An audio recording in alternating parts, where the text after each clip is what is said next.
Ok. Boa noite a todos. Nós estamos aqui em poucos encarnados, mas acredito que muitos desencarnados, para receber o nosso palestrante, o Sr. Francisco Amorim, do Centro Espírita Amor e Caridade. Nós agradecemos muito a sua presença, viu? Aqui no nosso centro. E hoje, num dia muito especial, né, que comemoramos a proclamação da nossa República, né?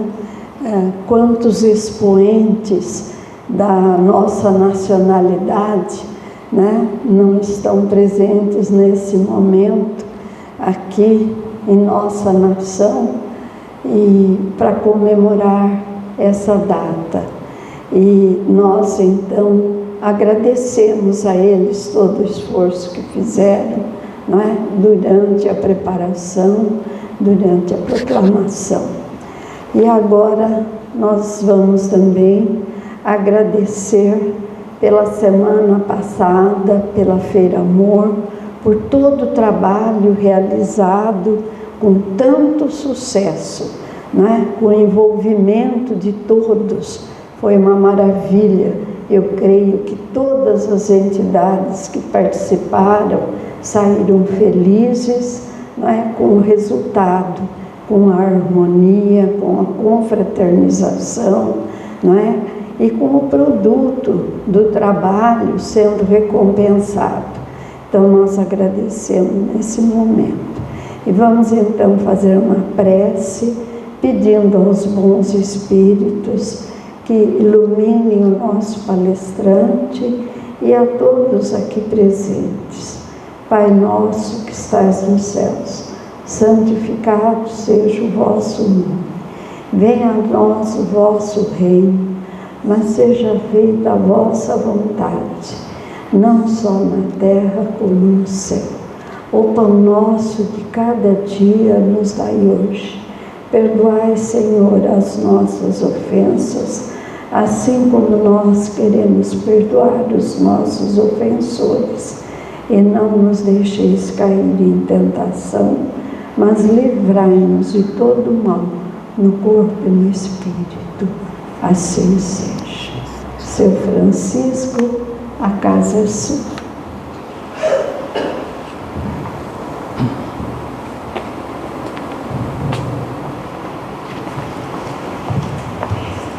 Se eu falar sem o microfone, vocês escutam?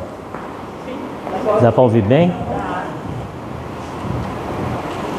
Porque assim eu não canso o braço aqui, né? Bom, boa noite a todos. Meus agradecimentos pelo convite. Estou muito honrado em estar nessa casa, participando do trabalho de vocês. O nosso tema é os trabalhadores da última hora. É um tema bastante interessante, mas que dá para fazer muitas reflexões e muitos links, muitas ligações com outras partes do Evangelho e também do Livro dos Espíritos. No capítulo 20 do Evangelho segundo o Espiritismo foi o capítulo onde o Kardec fez referência ao texto, a parábola, né, dos trabalhadores da última hora.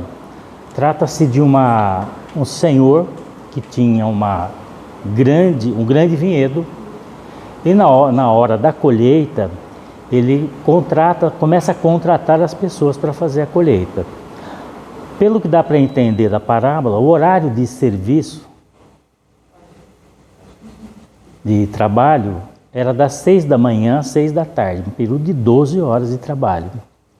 Lá no ano zero, né, um pouco antes de Jesus, né, porque está contando uma história que já tinha acontecido.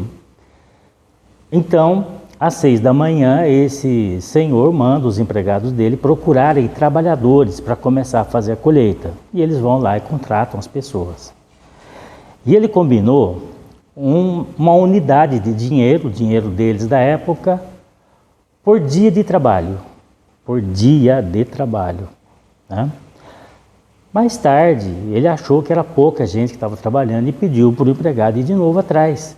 Não, vê se contrata mais gente. Isso já era na hora terceira, ou seja, começou às 6, já era às 9. Ele encontrou mais alguns e levou também, mesma coisa, combinou o mesmo valor. E depois na hora nona, e depois na hora sexta, na hora nona e depois na hora 1/10. Essa hora 1/10 era a última hora de serviço, era das 5 da tarde às 6 da tarde, a hora que ia acabar o expediente. Mandou contratar, encontrou alguns lá, e o supervisor do trabalho ainda perguntou: por que vocês estão sem trabalhar até agora? Eles disseram: olha, ninguém veio nos contratar, ninguém nos procurou, nós não fomos assalariados hoje. Foi, então vão também vocês lá para o nosso vinhedo e vamos trabalhar. Terminado o dia de trabalho, reúne todo mundo para fazer o pagamento. O dono do vinhedo disse assim: comece a pagar pelos últimos. E eles foram lá, chamaram os últimos que trabalharam e pagaram o valor de um dia de trabalho. A mesma quantidade daqueles que tinham sido contratados às 6 da manhã. O que aconteceu com os das 6 da manhã? O zóio cresceu, né? Olha, ele aumentou o pagamento. Para quem trabalhou uma hora só, ele pagou mesmo que um dia inteiro. Só que a surpresa vem a seguir. Por quê? Na hora que ele chama os outros que foram durante o dia sendo contratados, todos eles foram sendo pagos a mesma coisa. A hora de pagar os primeiros, deu briga, né? Mas como que você paga para nós a mesma coisa que você pagou para quem trabalhou uma hora, quem trabalhou 3 horas, quem trabalhou 6 horas? Ele disse assim: eu paguei a vocês, eu estou pagando a vocês o valor combinado? Sim. Então do que vocês estão reclamando? Não foi combinado? Eu não estou pagando certo? Eu estou deixando de pagar alguma coisa? Não, você está pagando combinado. Então peguem o que é de vocês e não me perturbem. Eu posso fazer o que eu quiser com as minhas posses. A conclusão desse texto é que é interessante, porque Jesus, na explicação, ele fala assim: é assim que os últimos serão os primeiros e os primeiros serão os últimos. Lá na parábola, para quem entendeu, entendeu, né? Quem não entendeu tem que procurar entender ainda, é o que nós vamos tentar fazer hoje. Tem uma outra parábola que está lá no capítulo 18 do Evangelho segundo o Espiritismo, que é chamada de a parábola das núpcias. Nessa parábola também acontece mais ou menos a mesma coisa. O rei fez uma festa, que era o casamento do filho dele, e chamou todos os amigos, só que na hora não foi ninguém, tá? Dos convidados. Aí ele falou para o mestre de cerimônia: olha, tudo bem, vai para a cidade, convida todo mundo, que a festa está feita, né? Está aí tudo pronto já, todas as iguarias que seriam oferecidas estão prontas e alguém vai ter que consumir, porque senão nós vamos perder tudo isso. Tá bom. Eles foram lá e chamaram até as pessoas que estavam lá, até os moradores de rua, foi tudo lá para a festa, né? Porque os convidados deram o cano.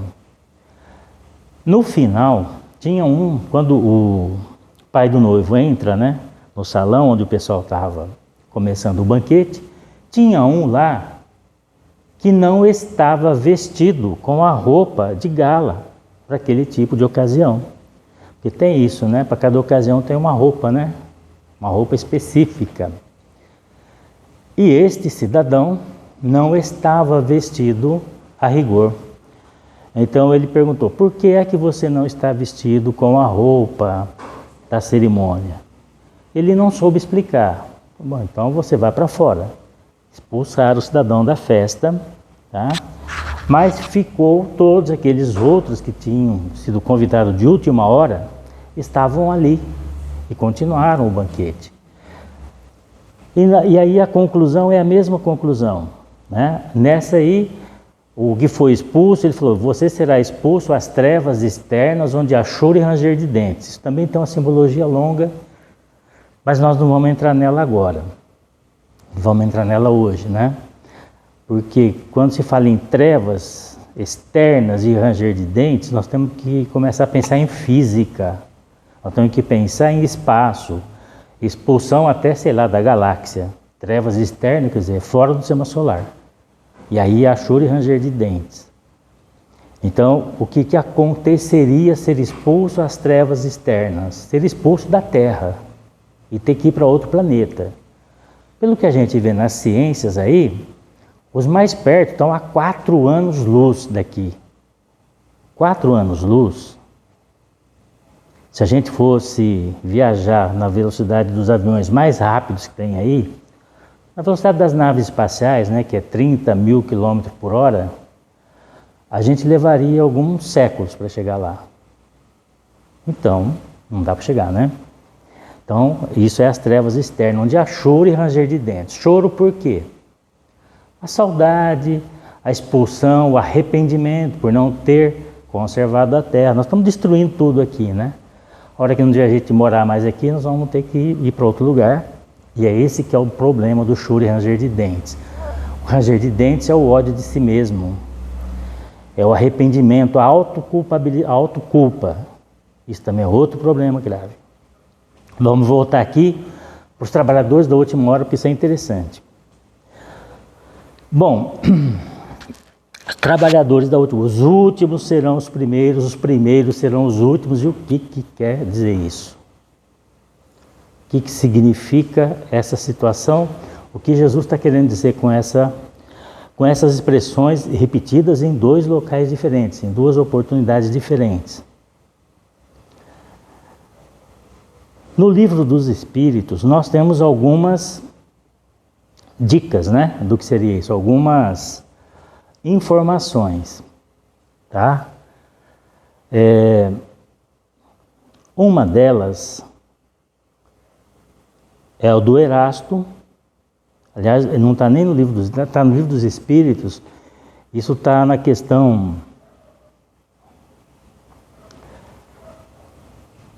na questão 685, na Lei do Trabalho, quando ele fala de educação, né? Que a educação, ela precisa ser educação do caráter. O caráter do indivíduo é o que determina o tipo de atitude, o tipo de comportamento que ele vai ter. Isso é uma coisa que as religiões tentaram fazer ao longo da história, mas nunca fizeram. Ou cai para os extremos, ou para algum tipo de radicalismo. A gente espera que o Espiritismo não caia nem um lado, nem no outro. Permaneça na lógica. Mas isso vai depender da gente, tá? Educação do caráter. E por quê? Se a gente olhar para o início dessa história inteira, dessa história toda, lá no princípio, quem somos nós? Espíritos criados, simples e ignorantes. Está lá na questão número 115 do Livro dos Espíritos. Criados por Deus, simples e ignorantes. E com uma missão. Não é simples e ignorante, mas já tem uma missão? Tem uma missão. A missão é se tornar perfeito. Mas por que a gente foi criado simples e ignorante para se tornar perfeito? E por que já não foi criado perfeito, já que é Deus que criou? Pergunta difícil, né?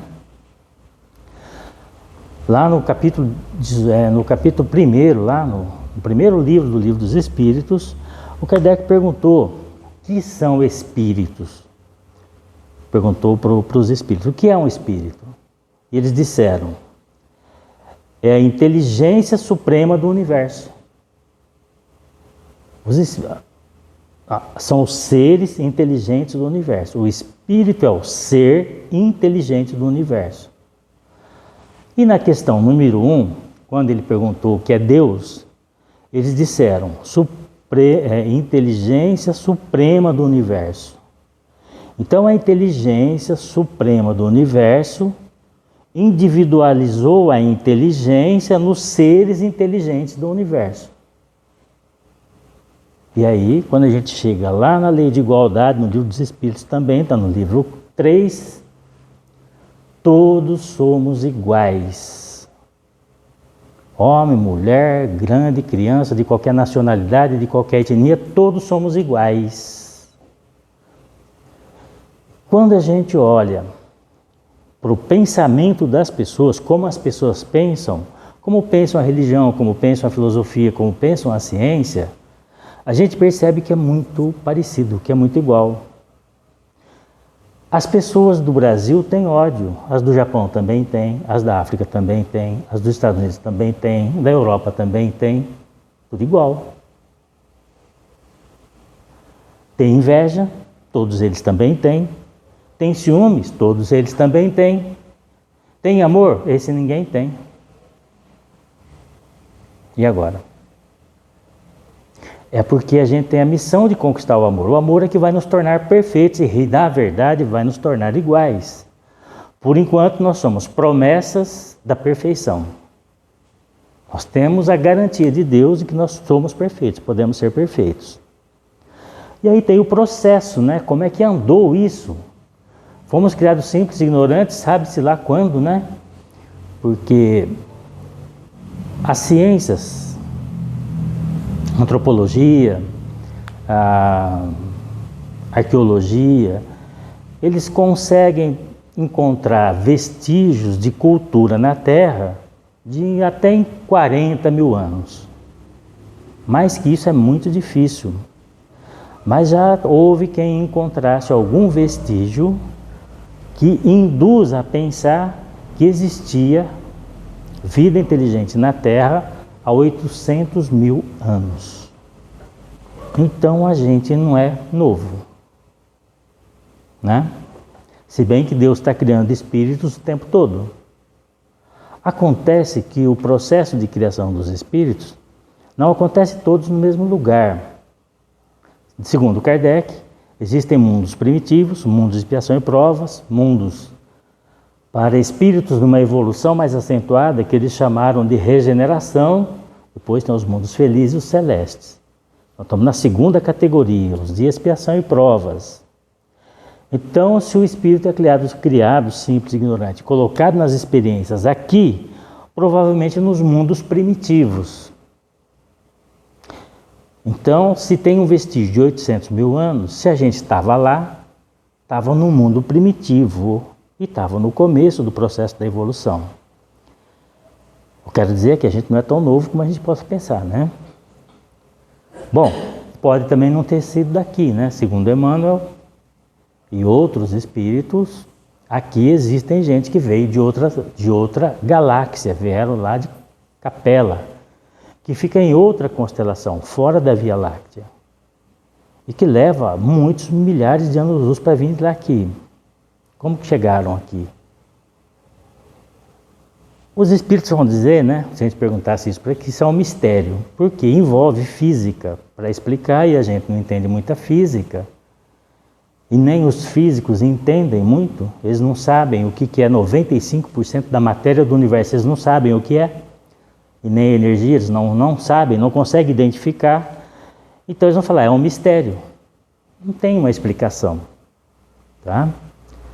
Mas a gente sabe que existem várias dimensões, né? Por exemplo, nós somos espíritos de 4 dimensões, nós temos 4 dimensões. Uma das dimensões que nós temos é o tempo. E o tempo, a física já está dizendo que ele é integral, ele não tem passado, presente e futuro. E aí dá um nó na cabeça, né? Como não tem passado, presente e futuro? Então é por isso que é mistério, é muito difícil de entender. Só que a gente é de 4 dimensões num corpo de 3 dimensões, que são as dimensões do corpo físico, altura, largura e profundidade. Tá? Pé direito, largura, comprimento. Isso é 3 dimensões. Entra o tempo nessa dimensão, entra o tempo. E aí? Como é que a gente pensa o tempo em 3 dimensões? Não dá. Não tem como pensar o tempo em 3 dimensões. E o espírito, ele tem a transcendência do tempo, porque ele é imortal, tem todas as experiências registradas desde a origem. como se fosse um presente, que em alguns momentos está esquecido, tá?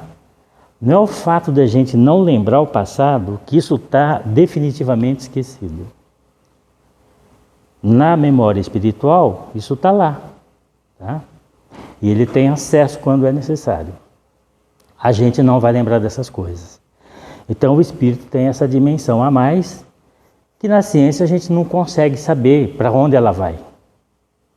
Passado, presente e futuro é complicado de pensar. Mas não vamos ficar discutindo isso. Vamos entender que o espírito é muito antigo. Provavelmente nós já passamos por uma das fases, que é o primitivismo, saímos dessa fase, fomos promovidos para expiação e provas. E aí a gente tem que ter cuidado com uma coisa. Expiação não é castigo. E prova também não. O que é expiação e provas? As pessoas enchem a boca e falam, também você está no mundo de expiação e prova, você quer o quê?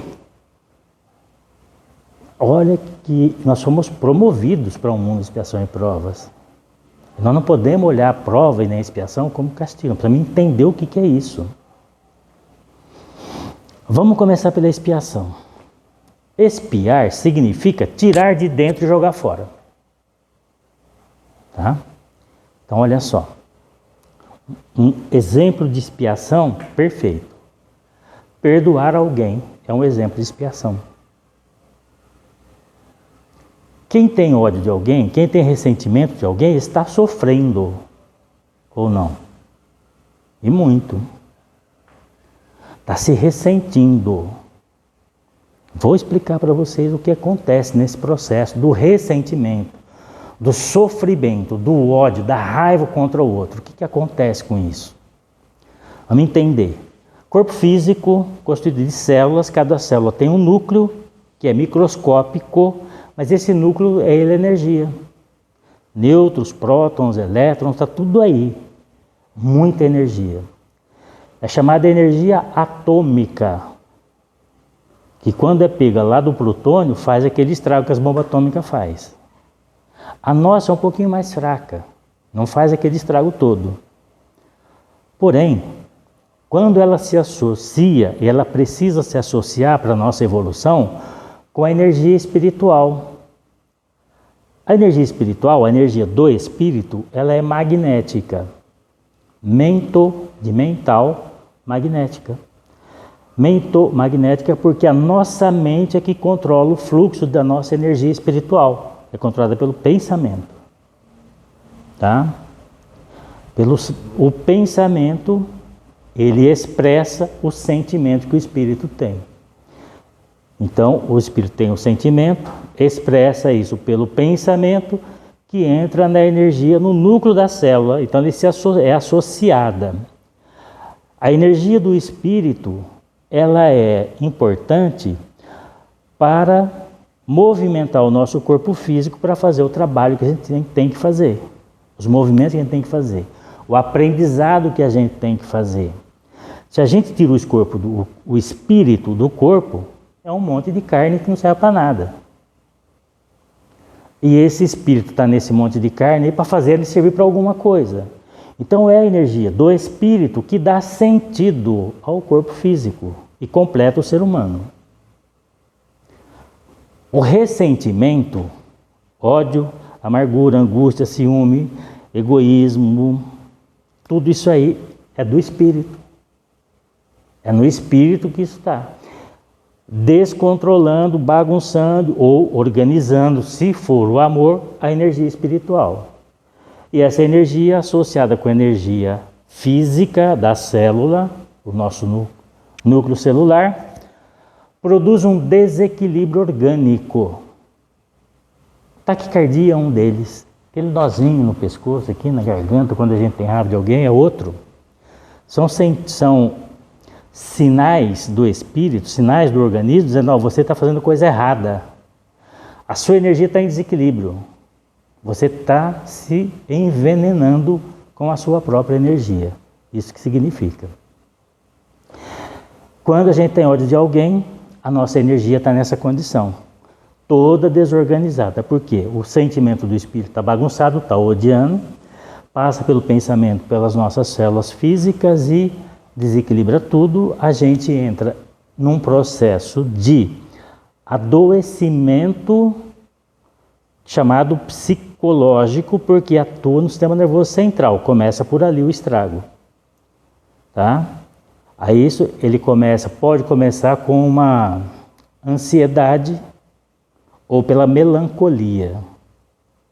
A melancolia é o processo anterior da depressão. A melancolia vira depressão. Antigamente era a própria depressão. A ansiedade também vai virar depressão se ela não for tratada. O espírito é uma centelha divina. Tem no seu íntimo a célula da perfeição. Logo, a célula da justiça, o princípio da justiça. Nós temos que ser justos. Quando a gente produz algum comportamento desastroso e faz mal para alguém, a nossa própria consciência capta isso e nos cobra. Isso não pode fazer. Sabe, a culpa, o arrependimento são sinais disso. A gente já percebeu que fez alguma coisa errada. Então, quando a gente está odiando alguém, por qualquer que seja o motivo, ou com ciúmes de alguém também, por qualquer que seja a razão, e tem outras paixões como a ganância, como a ambição, o egoísmo, está tudo nesse balaio das coisas que nos fazem mal. Tá tudo aí. Bom, se a gente percebeu que fez mal para alguém e não percebe porque a gente quer se vingar, o que a gente fez? Potencializou a energia negativa. Em vez de diminuir o problema, nós estamos agravando o problema.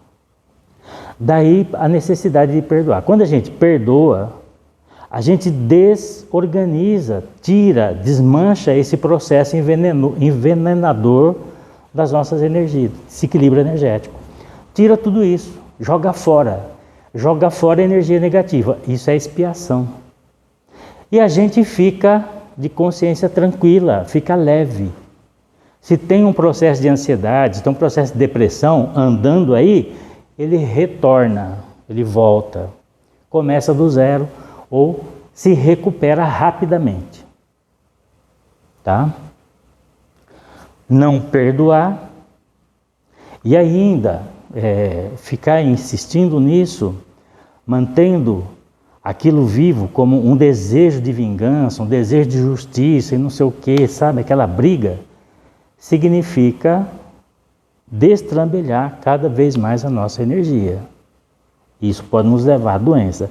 A depressão, quando chega na depressão, às vezes na ansiedade também, mas quando chega na depressão, com certeza nós vamos atrair obsessão. Até antes de chegar na depressão, já começa a atrair obsessão. Por que atrai obsessão? Se nós vivemos tanto tempo assim, nós já fizemos muita besteira. Já batemos nos filhos, já tiramos pedra nas prostitutas, lá na época de Jesus era isso que fazia, matava, apedrejando. Já botamos fogo nos médios que iam lá para a Santa Inquisição, ou já fomos queimados, sei lá, e estamos com ódio de quem queimou. E coisas assim a gente já fez. Já batemos palma para a pena de morte. Quem será que nunca fez isso? Hoje ainda, quando a gente vê um desses crimes hediondos na televisão aí, no jornal, a gente ainda fica pensando, o que eu faria com esse cara? Tá? Não perdoou. Não é esse o caminho. Certo? E essa coisa vai envenenar as nossas energias, vai desequilibrar nossas energias. E o adoecimento vai passar da depressão para a obsessão e daí para qualquer doença oportunista que entrar no organismo da gente vai derrubar a gente. E a obsessão? Como a gente já fez todas essas ações imperfeitas ao longo da história, aqueles espíritos que foram as nossas vítimas, seja lá por qual motivo foi, qualquer motivo, e que ainda não perdoaram a gente, vão falar, agora você me atraiu, tá vendo? Você tá pensando igual eu, pensamento igual, sintonia, por isso que atrai. E às vezes a gente atrai obsessão que nem é da gente, só porque está na sintonia negativa. Nem é com a gente o problema. Mas como pensa do mesmo jeito, quem vê, fala, ah tá, esse é um daqueles lá que não perdoa. Então vamos aproveitar o embalo e vamos não perdoar ele também. É assim que funciona. Então expiação não é um castigo. Expiação é uma oportunidade de se libertar de um grande problema. Mas grande de verdade. Através do perdão é o caminho mais rápido, mais fácil, mais tranquilo. A questão 886 do Livro dos Espíritos, Kardec perguntou para os espíritos como é que Jesus entende a caridade. Eles disseram, olha, caridade para Jesus é assim, benevolência para com todos, benevolência para com todos. Ser bom liberta o espírito da energia negativa. Tolerância para com as imperfeições alheias. Quem não erra? Quem nunca errou? Quando a gente erra, a gente não quer que os outros reconsiderem e nos ajudem a sair do erro. Por que a gente não pode fazer isso com os outros? Tolerância com as imperfeições alheias. Perdão das ofensas.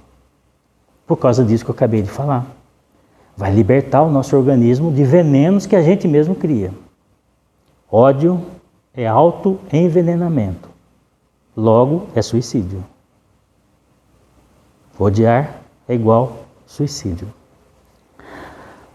E aí nós estamos nessa realidade. Tem a prova também que as pessoas também acham que é castigo também, mas não é. De repente a gente perdoou alguém. Nossa, perdoei o Zé lá. O Zé tinha me feito alguma palhaçada, mas agora eu perdoei, estou livre, estou legal. De repente se tomba com o Zé lá fazendo outra bobagem. Falou, pô, esse cego não aprende mesmo. Repetiu a prova. Não passou na prova. Não foi tolerante com o Zé. Não está perdoando o Zé outra vez. Não está reconsiderando, não está sendo bom para ele. Ah, mas aí vem o Pedro, né? Mas Jesus, mas quantas vezes eu tenho que perdoar o cara que faz mal? Todas as vezes que ele fizer mal. Vamos lembrar de uma coisa. Perdão não significa concordar com o erro que a pessoa fez. Significa não ter ódio, não ter raiva, não ter ressentimento contra a pessoa que errou. Desejar que ele tenha sucesso na recuperação dele. Ele seja feliz também. Porque se ele for feliz, ele vai nos esquecer. Não vai andar atrás da gente, não vai perseguir a gente. Então, perdão liberta quem perdoou. E deixa o que errou com a responsabilidade de reparar o erro. Porque é da lei. A cada um será dado segundo as suas obras. Errou, tem que ter o direito de consertar. Deus dá esse direito. Porque nós não vamos dar. Então a gente vai trombar repetidas vezes com as mesmas situações. E aí é hora de demonstrar a benevolência, a tolerância e o perdão. Isso é prova. Prova não é para ficar sofrendo. Quando a gente fica sofrendo por alguma coisa, é porque o problema está na gente. Sofrer porque o outro errou, porque o outro cometeu crime, porque o outro fez isso ou fez aquilo, é porque o problema está dentro da gente. Nós ainda não fizemos a expiação e estamos sendo reprovados na prova. Tudo bem? Está muito louca o meu pensamento aqui? Bom, e aí na questão, eu fiz umas anotações aqui, agora está difícil de enxergar, eu esqueci o óculos lá.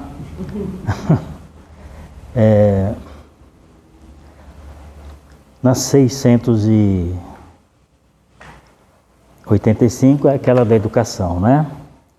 Na 784,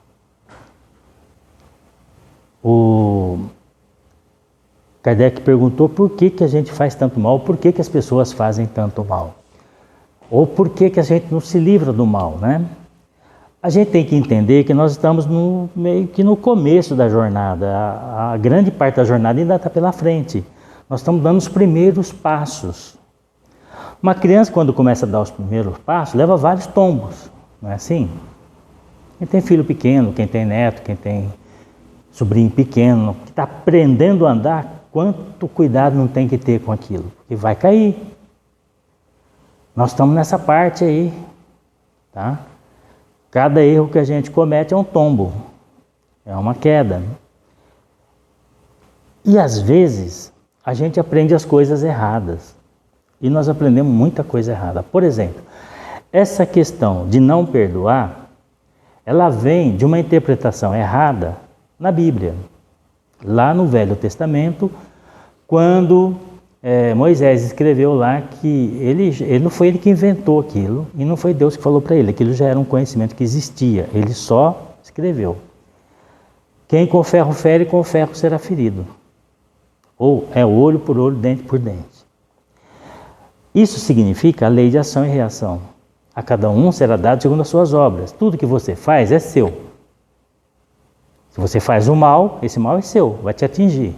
Se você faz o bem, esse bem é seu, ele vai te atingir também.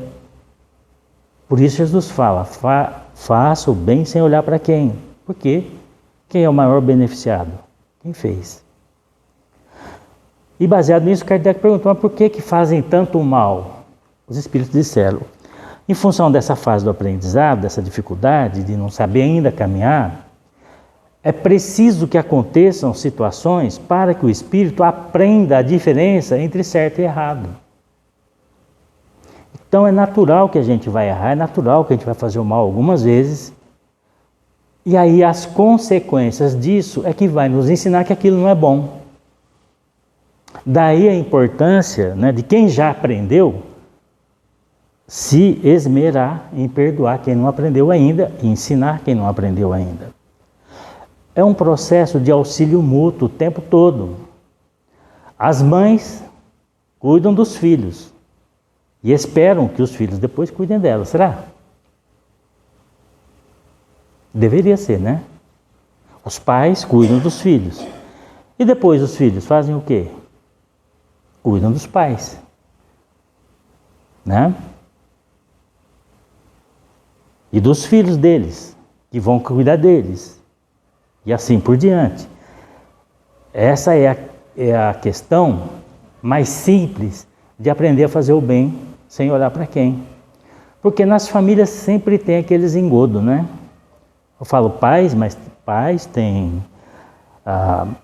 os pais têm os sogros, né, que são pais também, tem os filhos, tem os agregados, tem todo mundo. Então a família é um conglomerado de pessoas que se uniram num determinado tempo para aprenderem a convivência social, lei de sociedade. E essa convivência é muito difícil. Sempre tem um que dá nota fora, sempre tem um que não cumpre a regra, sempre tem um que pisa torto, sempre tem algum problema. E dependendo de como a gente anda com isso, como a gente trabalha com isso, muitas vezes a gente ajuda a dificultar o aprendizado. Até mais ou menos na metade do século passado, uma moça, uma menina, né, uma mulher, que tivesse uma relação sexual, ou às vezes nem precisava ter, só tivesse um encontro com algum homem e alguém dissesse que aquilo era uma relação, pronto, era expulsa de casa. Às vezes nem tinha feito nada. Mas era expulsa, que é uma questão de honra, né? Passaram a honra do pai, dos irmãos, para o sexo da irmã, que tem a ver uma coisa com a outra. Isso é um aprendizado errado, que aconteceu há muito tempo, onde relacionaram moral com sexualidade. Sexualidade é uma relação natural do corpo físico. A energia da sexualidade tem que ser o amor para ser verdadeira. Se for outra, é falsa. Tá? Mas não tem nada a ver com honra. Não tem nada a ver com isso. É uma questão cultural que as pessoas criaram. E aí, quantos desentendimentos tem por aí hoje? Pessoas que sofreram, que foram até sacrificadas por causa disso. tá?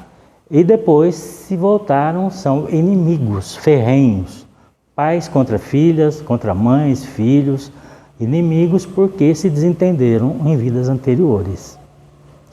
E na família está esse povo tudo junto de novo, né? Repetição, é a prova. O que é para fazer com isso? Primeiro, a primeira coisa, né? Segundo Erasto, é a hora de ensinar tolerância aos intolerantes, ensinar amor aos que odeiam, ensinar benevolência aos que não têm benevolência. Já acabou o tempo? Não. Fica à vontade. É até que hora? Pode ficar. A noite é sua. Porque era 50 minutos, nós começamos... Até 8h30. Hã? O pessoal costuma ficar até 8h30. Tá. Mas nada impede que o assunto está bom e você continue. Não, mas chega uma hora que cansa, né? Não. Quer saber a história inteira. Não, só fazendo uma interrupção. Ontem eu estava vendo um documentário sobre os hospitais psiquiátricos em Barbacena, só para ilustrar isso que você falou agora sobre as moças. Muitas moças foram colocadas nos hospitais psiquiátricos para livrar a família desse incômodo da mancha da hora. Sabe outra coisa que eles faziam isso? Quando elas tinham mediunidade. Dizia que estava louca e internava também. E quando morria o pai, os irmãos internavam porque era louca para ela não ficar com a herança. Isso. Tudo isso fizeram. Geralmente era uma... E aí a gente é imortal, é espírito, passa para o plano espiritual, não esquece o que aconteceu, não sabe que tem que perdoar, se volta, vem se vingar. São as obsessões. Eles têm que se ajustar. São as obsessões. Então o Erasto ele fala nisso, né? Que a gente tem que ensinar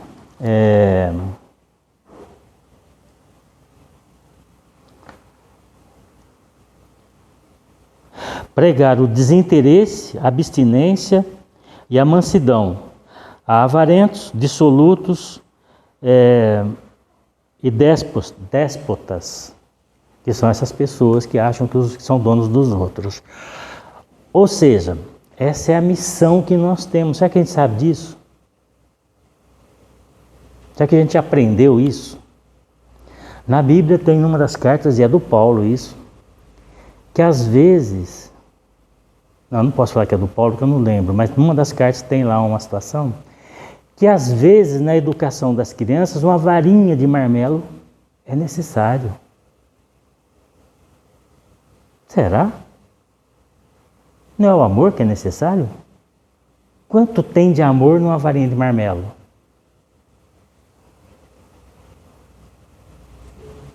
Deve ter bastante, né?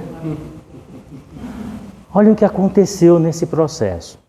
Essa repressão, essa violência contra o outro no processo da educação, a educação violenta, pedagogia da cacetada, foi sendo acumulado, foi sendo recalcado, foi sendo reprimido. Os espíritos vão trazendo isso. Muitos estão reencarnando agora. Houve uma lassidão nos costumes da violência, a partir da metade do século passado para cá, houve uma mudança, inclusive legislações diferentes, que a violência não pode ser aplicada para educar. E aí o que está acontecendo? Foi para o buraco contrário, né? Saiu de um buraco e entrou no outro. Por quê? Porque segundo a questão 784 do Livro dos Espíritos, 685 do Livro dos Espíritos, é a última questão da Lei do Trabalho. No comentário dela, Kardec fala que nós precisamos aprender a educar as pessoas. Não a educação dos livros, da economia, do trabalho. A educação do caráter, que é a característica do espírito que aprende essas questões relacionadas com a benevolência, a tolerância e o amor ao próximo, perdão. A gente não sabe fazer isso. Quando a gente souber fazer isso, então haverá uma melhora. Nós estamos nessa jornada, né? Saindo aqui de expiação e provas, está todo mundo babando de vontade de já ir para o mundo de regeneração. Tá, mas já aprendemos a fazer isso? Essa é a lição básica. Essa é a primeira liçãozinha lá. Tem que fazer essa para depois ir para as outras. É a primeira prova. E a gente está levando o pau na primeira prova, no primeiro ano. Como é que a gente vai para o mundo de regeneração? E outra coisa, mundo de regeneração é um termo que eu acho que não está certo. Por quê? Na questão 778 do Livro dos Espíritos, que é na lei de progresso, está lá os Espíritos dizendo que o Espírito não retrograda, não retrocede, não anda para trás. Se ele não anda para trás, como é que vai regenerar? Então não existe, não é bem regeneração. É uma promoção para uma situação de melhor entendimento, em que a gente vai ganhar o tempo produzindo ações melhores do que as anteriores. Mas não é exatamente regeneração. É uma oportunidade nova, com formação anterior, com uma base de conhecimento para fazer melhor do que vem fazendo até agora. Mas essa é uma lição que a gente tem que aprender já. Nós temos que progredir o tempo inteiro, tanto intelectualmente quanto moralmente. Só que a gente não pode se comparar com os outros. A gente tem que se comparar com a gente mesmo. Ontem, como é que eu fazia? Hoje eu estou fazendo do mesmo jeito? Eu não evoluí. Se hoje eu estou fazendo melhor do que eu fazia ontem ou o ano passado, opa, então tem um progresso aqui. O único termo de comparação que nós temos é conosco mesmo. Porque se nós compararmos com outras pessoas, nós não vamos estar comparando. Nós estamos julgando o outro, que ele é melhor ou pior do que a gente. Julgamento a gente não pode fazer. Então o único que a gente pode julgar é a gente mesmo. Tá? Então, o mal que está acontecendo aí, ainda está acontecendo, é porque a gente não aprendeu a evitar que ele aconteça. Ainda estamos precisando dele para saber a diferença entre o certo e o errado. E a hora que a gente tem um problema grave que envolve perdão e a gente resiste em perdoar, aí a gente dá para fazer a avaliação do que a gente está sentindo e como a gente está, ou para onde a gente está indo, né?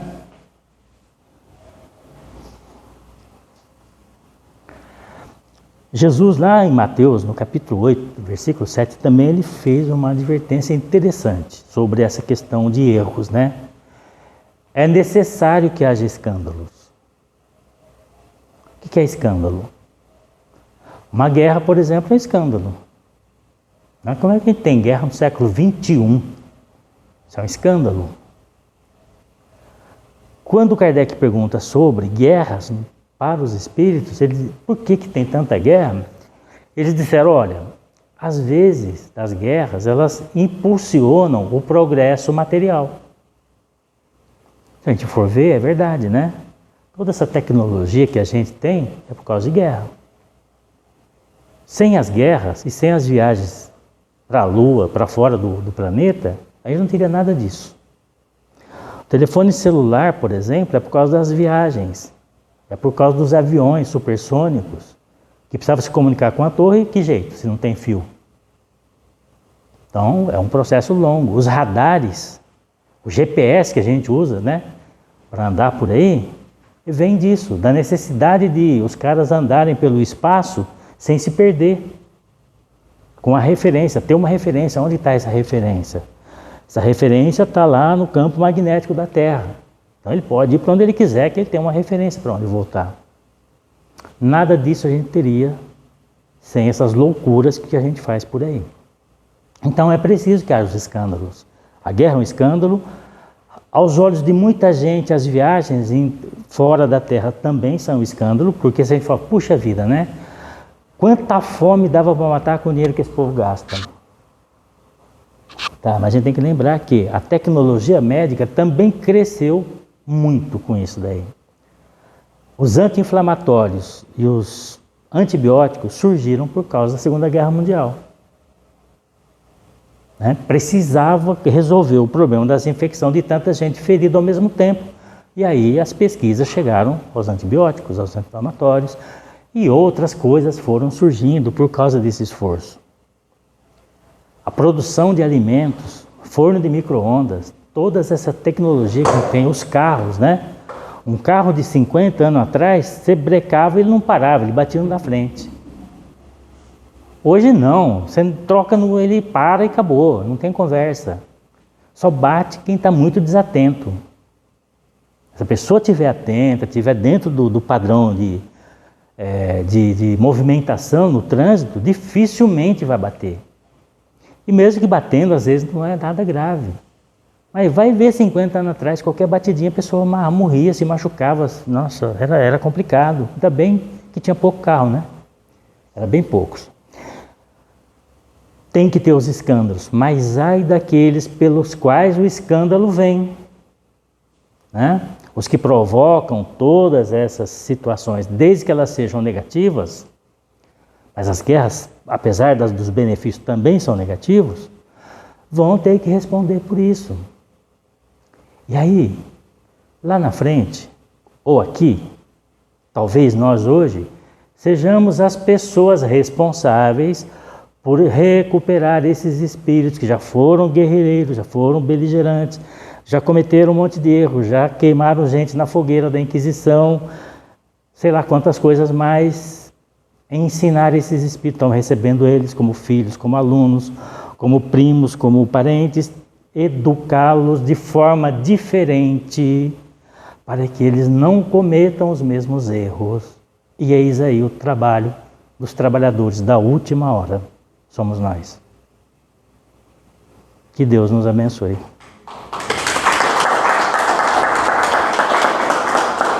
Obrigado, gente. Não precisava.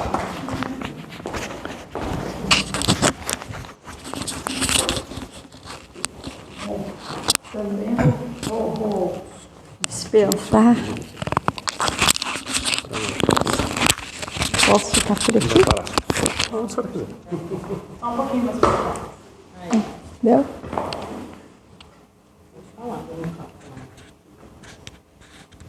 Nós agradecemos ao Sr. Francisco a excelente palestra, né?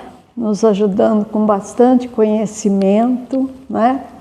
E realmente, será que nós somos os trabalhadores da última hora, realmente, né? Aqueles que estão sendo chamados agora, né? Para quitar as dívidas, né?